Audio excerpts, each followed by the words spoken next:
What's going on, guys and gals? This is Auto Tech.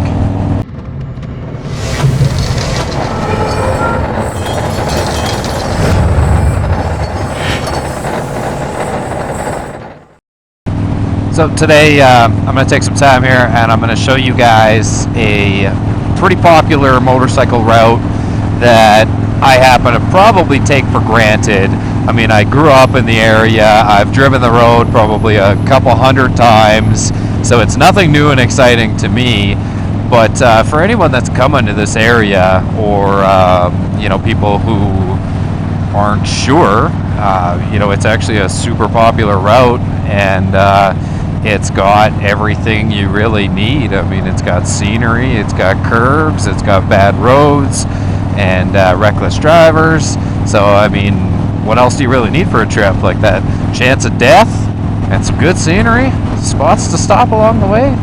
Perfect. We're going to be doing the 1A from Calgary, Alberta to Canmore, Alberta. When I say 1A, like that's just, it's a highway here. So, it'd be similar to like your I-5s, stuff like that. Basically what you do is you hop on 1A West in Calgary and you just keep on going. After about 20 minutes, 20 miles or so, you'll start coming down this stupid hill which has one lane, and if there's a truck like that, it jams everything up, or if you get some retard that's doing 20 under the speed limit, or in this case 30 under, it's going to take you a long time to get to the bottom of this hill. Once you're at the bottom of the hill, you're in Cochrane, Alberta. That's where I work, so I'm pretty used to this drive, and I'm used to the stupidity on this hill. And, a lot of people ride their brakes the whole way down this hill, so I happen to do a lot of brakes at work. Cochrane, it's a town that wasn't very well set up. It expanded way too quick back in the boom of the mid-2000s there, and people started moving out here because it was like 2/3 of the cost of Calgary. So it expanded extremely quickly, and unfortunately the city is just not set up for the population that it has. So it has a lot of these one-lane streets with tons of lights that aren't synchronized. Coming in and out of the city, there's only one lane each way that you're going. And then basically half of the town actually gets cut in half by train tracks. So every time a train's coming through, the entire city basically shuts down because you can't cross anywhere. You can't get across unless you go all the way to one end and go over a bridge, which is always backed up anyways. So, I mean, that's my little rant and history about this town, but I'll never live out here. Unless there's an accident or something really important going on, these lights at Highway 22 are probably going to be the worst traffic that you're going to come across on this trip, thankfully. So now that we are through those lights, there's no more lights until we hit Cochrane, or not Cochrane, sorry, Canmore, which is 79 kilometers. I would have to say that's like 50 miles. About the first 40 minutes of this trip is it's pretty straight, so there's nothing too exciting, but all the fun in this trip is definitely towards the middle of it to Canmore. And then, I mean, you can keep going on Canmore. 1A will get you all the way to, I believe, Lake Louise, so you can definitely make a good morning ride out of it. Okay, so I stand corrected. Looks like they decided to put in a brand spanking new set of lights. Boy, these things are nice and shiny. Like, they're probably a couple months old, if not even newer than that. So look at that, eh? Once you get through those lights, the speed limit bumps up to 60 miles an hour, 100 kilometers an hour. Obviously do with that what you will. Sometimes speed limits could just be a suggestion or a minimum. The RCs, or the RCMP out here, or the sheriffs, which I consider the security guards of the highway, can be pretty ruthless, especially on a sunny weekend, so you definitely got to be cautious about that on this route. But I think that's kind of the same as anywhere, though. I mean, you want to start lighting up the highway, hey, you got to pay to play sometimes. The next little bit here is it's pretty straightforward, pretty boring stuff. You got your typical like foothills type scenery with a lot of cattle ranches and stuff on the side. So I'm not going to bore you with this little bit here. I will check back in with you at the first important thing along this trip. Okay, so after about 10 minutes of just going dead straight, you're going to start to hit a little bit of a bend, and you'll notice these cottages and RV campgrounds and stuff like that on your left. What that means is you are really close to Ghost Lake Reservoir. And what Ghost Lake is it's a really popular boating destination. You can swim in it, but like the shores and stuff and the banks are really rocky, so you'll definitely want to take a pair of running shoes that you can like wear in the water. There is a dam at the one end, so I think they have it like buoyed off so that you can't boat too close to it or whatever. And you definitely wouldn't want to swim too close to it. They do fluctuate the height throughout the year depending on the flood risks. So make sure you check the signage there and stuff before you go jumping off a bridge or something, hoping for the best. Speaking of jumping off bridges, this would be one that you could do it. Just probably make sure that there's no cops around or something, because I don't think they take too kindly to that, you jumping off this bridge. And actually, yeah, if you take a look, you can see they've really dropped the water level. So there must be a flood risk going on right now, so they really dropped that down. We will pull in here and get a closer look. So there you go, you can see that dam over there. And then you can see there's lots of boats on the water and stuff like that. This is an excellent smoking point. After Ghost Lake, that's where things start to get a little bit more fun, and you can start testing out your turning skills a little bit.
when you get all jammed up behind some like leisurely, I don't know, drivers, just people out for a sunny Saturday cruise, it sucks.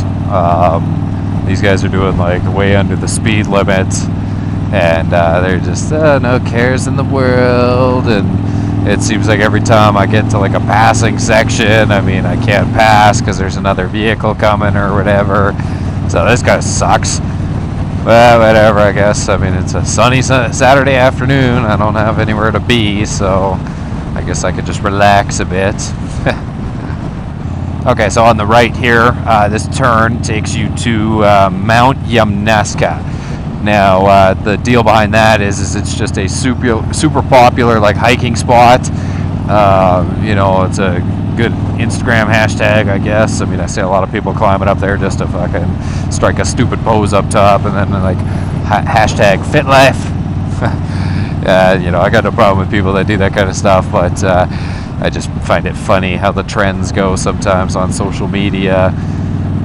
When you start coming around the bend there and you can start seeing the cement factory through the trees there, that means you're coming up on the town of Exshaw. Now, there is nothing of importance there. I'm sorry if you live there. I'm sure you know that, and you probably think the same thing as well. They do have a gas station and stuff, so if you're running out of fuel or something like that, you can fuel up, grab a drink or whatever, but there's nothing I can think of that is notable for you to do in Exshaw. This here on the right is Grotto Pond. I don't know if it's swimmable, but I always see a lot of people there, so I think it's just a good spot to hang out, drink beer or something like that. Either way, it's about 5 minutes after Exshaw on the right. Okay, so about 10 minutes after Exshaw, and about 5 minutes after that Grotto Pond, you come around that bend there, and then you see this lake.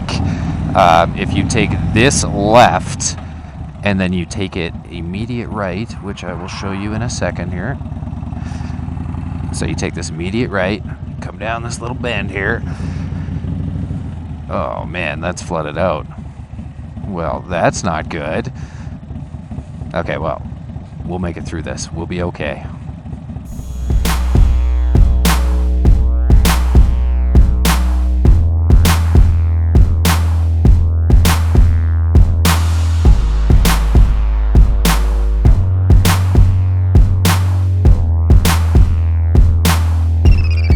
Okay, so yeah, you take this right to the very end here, and this is an excellent photo spot, or an excellent smoking spot. You're not supposed to park way at the other end, but yeah, we're going to do as we please. Okay, so here it is. So you get your little park benches. It's good scenery. Oh yeah. Isn't that just something? Just awesome. Just take it all in. That's basically your last like touristy photo opportunity type stop right before you get to Canmore. You're basically about 10 minutes away at that point. So, I mean, it's really up to you if you even want to stop. It's yeah, it's just a good photo opportunity or whatever. Voila. And there you have it, the town of Canmore, or it might actually be a city now. I'm not too terribly sure. But yeah, I just wanted to take some time and show you guys like a definite, a scenic route, a very popular route that's literally like an hour away from me. You wouldn't have to make those stops if you didn't want to. It's only about 100 kilometers, 60 miles, so you could easily do it in one shot, no problem. But if you wanted to take in the sights, if you were here in southern Alberta, it's definitely worthwhile. Like, I know I take it for granted because, I mean, I grew up on it and I've driven it a lot. So it's kind of like when people are like, oh man, let's do 1A to Canmore. I'm like, okay, let's do it. I mean, I've done it so many times, but as for things that you can actually do here in Canmore, they got everything you need. Coffee shops, bars, restaurants, ice cream stores, candy stores. I know the lodging is pretty expensive because it is a tourist town, and in the wintertime it's very popular for the skiing and stuff because it's slightly cheaper than Banff, which is about another 20 minutes down the road. The reason that 1A is so dangerous and there's so many collisions on it every year is just because people pull a yammy noob and they cross the yellow lines, or a vehicle decides to pass some cyclists and they cross the lines like while you're in a turn. I've personally never seen a wreck there. I've never had a close call there, But I can definitely understand how it happens, and I see the posts quite a bit about it happening, which is unfortunate. So, you know, hopefully they don't like lower the speed limit or something like that, which is usually the answer around here, you know, rather than cracking down on the people that are causing the problem. They just paint everyone with the same brush, right? Let me know if you liked having me as your tour guide for today. If it's well received, you know, I can definitely take some time and do lots of other nearby tourist type things or cool routes. If you're new to this, make sure you hit that subscribe button. We got some good trips and whatnot. Make sure you check out the Seattle trip. And, you know, if you're returning, thanks for sticking around and watching, guys.